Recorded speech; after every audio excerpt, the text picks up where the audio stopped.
So, good morning guys. Good morning po. I just want to share to you yung isang pinagkakakitaan ko ngayon. Mag-invest ka lang. Tapos, wala ka lang gagawin ko yung mag-trip araw-araw. So, yung application na pala to, no? Tinatawag natin is a application to. So, okay guys, no? So, dito, tayo lang natin mag-load. So, dito guys, mag-withdraw lang tayo or mag-invest tayo. Ito, nakikita nyo yung mga prices. Yung 1,000 price, yung rental fee, no? So, pipili lang po kayo kung alam po dyan yung gusto nyo i-invest.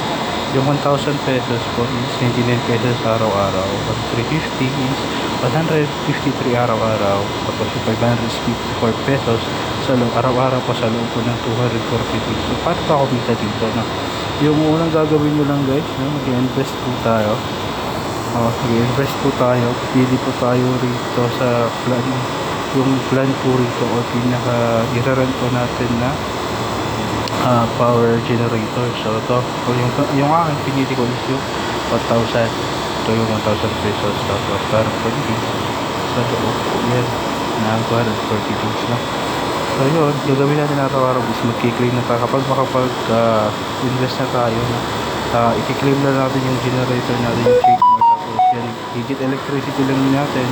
Tapos pindutin natin, tapos sell electricity, tapos kung magkano yung kilowatts na meron ka, tapos sell mo lang, no? After dyan, paano po mag-invest dito, no? Paano po mag-invest? So yung recharge lang tayo guys. So yung minimum recharge niya is 500 pesos, 500 po 50,000 pesos po, ano? So pwede natin ma-withdraw guys yung mga makukuha natin. So ngayon, kapag makapag-recharge ka, napili ka na ng plan na gusto mo. Kung anong plan po yung gusto mo kunin. At tapos, after nun guys, no, araw-araw, wala ka nang ibang gagawin kapag makapag-recharge ka na, wala ka nang pinagagawin. So ngayon ako, pang-apat na araw ko pa lang dito. So naka 397 pesos na ako. So, pipili ka na ng plan, tapos punta ka sa check more. Tapos,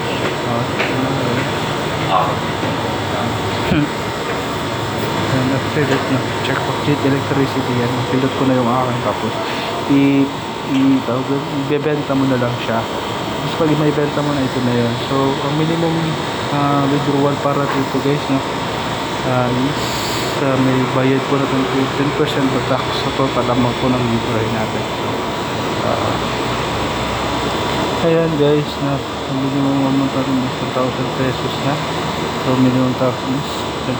So ayun guys, para makatulong po sa inyo, hope try nyo din to kasi maganda negosyo din to ng araw-araw.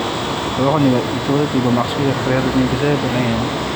Pwede ko yan i-withdraw. So automatic niya ako compute kung magkano yung deduction niya. So ayun guys, so makatulong to. So kung gusto nyo, gusto nyo sumali, PM nyo lang ako.